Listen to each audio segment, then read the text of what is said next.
Have Kamshi, for today's video, nakabili ako ng folding camping table. Kaya papakita ko sa inyo kung magkano ko nabili at kung paano ko inassemble.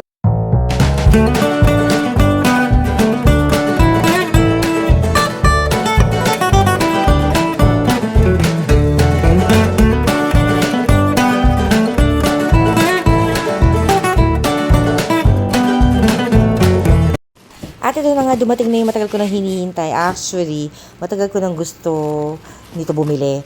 Nasa ano ko lang siya, cart.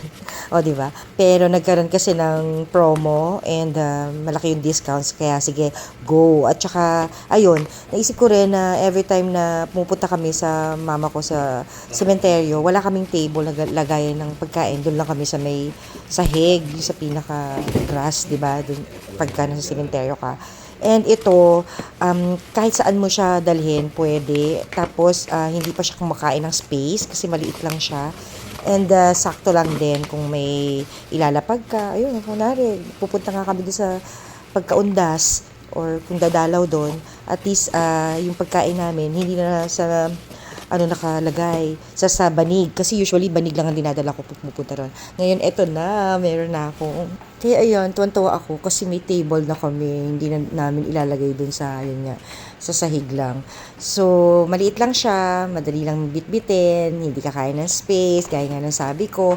Tapos, mabilis lang din siya i-assemble. So, ngayon, i-assemble na muna natin to bago ko sabihin kung magkano ko nabili. Doon sa pinaka na ng video ko, ito muna, ilabas na natin yung mga laman nito. So, ito yung pinaka paa. Teka lang, medyo sumabit pa. Ayan. So, ito yung pinaka paa niya. Ganyan lang siya. Ang itsura pala nito, parang tripod lang, no? Kung bubuuin mo, parang tripod lang yung itsura niya. So, ito yung paa. Tapos, ang hirap naman itong tali na to. And then, ayan, ganyan ang itsura ng paa niya. Madali nga lang talaga i-assemble, saglit lang. Tapos, wait lang. Di ba? Mabilis lang talaga siya itayo. Ganyan lang. Tapos, may dalawa lang siyang lock sa gilid. Ito. Yan, itong naka-loose na to. Ayan, nakita niyo ba? Yan ang pinaka-lock. Igaganyan mo lang dito para malak at hindi gumalaw yung pinaka-frame ng table. So, ano siya, ano ba tawag dyan? Na talaga. Ayan, para hindi lang, ito yung pinaka-lock na nakahiwalay na dalawa sa gilid. Yan yung pinaka hold para hindi dudulas or hindi masisira. So, ayan, at saka itong ating, ito. Ayan, ito yung pinakasahig nung lamesa. So, ang laman niya, syempre, itong sahig at saka yung frame. Ayun, frame nung table. Di ba? Napakabilis lang din tong i-assemble. Wait lang. Alam mo, ang matagal pa, ayan, mag-unbox. Mas matagal pa mag-unbox sa tingin ko kaysa mag-assemble nitong lamesa na to. Tuwa ako talaga. Piliin mo ang tagal-tagal na to sa ko nakalagay sa cart ko. Yung window shopping ngayon, hindi na yung pupunta sa mall para ang window shopping na ngayon, yung add to cart na. Hindi nga lang ma-check out.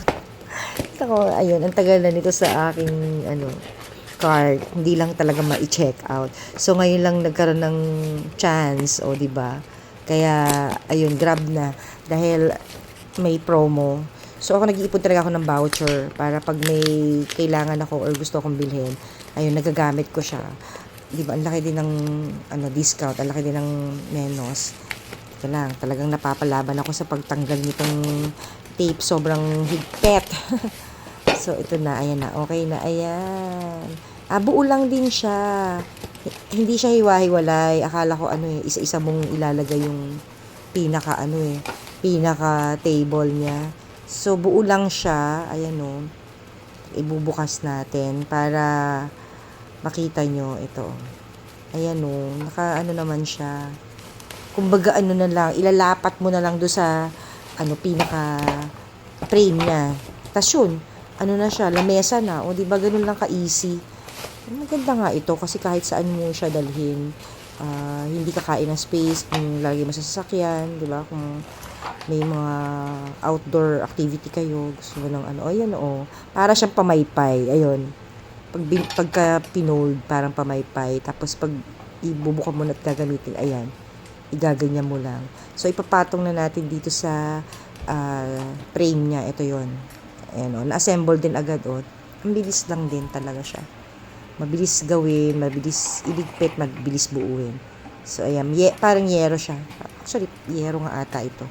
Na, ano na, buo na. Tapos ipapatong mo na lang ng ganyan. Ayan. Ayos lang natin. Mahirap mag-video pag mag-isa lang eh, no? Pag sariling sikap ang pag-video, ayan. Ganyan lang siya. Pwedeng pag ganyan or, teka, parang hindi nakalock, no? Parang kailangan, ilalak siya kasi baka pag ayan o, ganito, hindi pantay. Wait lang. I-ano nga natin. Iayos, ayun. Itugma natin, ayun, may ano naman pala siya. Kailangan i-shoot doon. Ayan, dito, isi-shoot dyan. Ayun. Kumbaga, i-clip mo dyan para hindi nga naman gagalaw. Dahil pagka hindi, baka mahulog yung ipapatong mo or dudulas. So, anyway, ganito lang siya kabilis i-assemble. So, ayan, okay na yan. Tapos, ayan, may nabili akong upuan. Hindi to kasama, ha. Itong chair na to, matagal ko na tong nabili tong upuan na to kasi nga para pag pumupunta kami doon, hindi naman kami sa sahig na kaupo. Kaya ayan. Oh, bumagay yung nabili kong upuan. Itong upuan na to, check ko nga kung magkano ko nabili yan. Pero nauna na yan.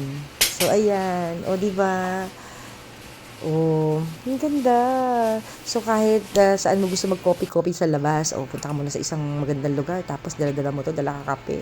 Tapos sightseeing ka, upo ka lang, o, diba? Meron ka ng lamesang portable. Nice. O, kung gusto nyo rin yan, alam nyo na, check nyo lang. Meron din to sa orange app, meron din to sa black app. So, ayan na siya. Nadala na namin. Nung undas. So, ganyan yung sinasabi ko kasi usually banig lang yung dala namin. Naglalatag lang kami sa sahig. Tapos, doon lang kami upo. Eh, syempre, minsan umuulan pag di ba, basa yung sahig. At least na, ngayon, ayan, talagang very good. Okay na. And, komportable na kami. So, malalagay na namin yung pagkain namin dito sa lamesa. At makakaupo na kami ng maayos. Kaya kahit basa yung sahig, pwede na. So, yun lang. Check out na din kayo. Bye!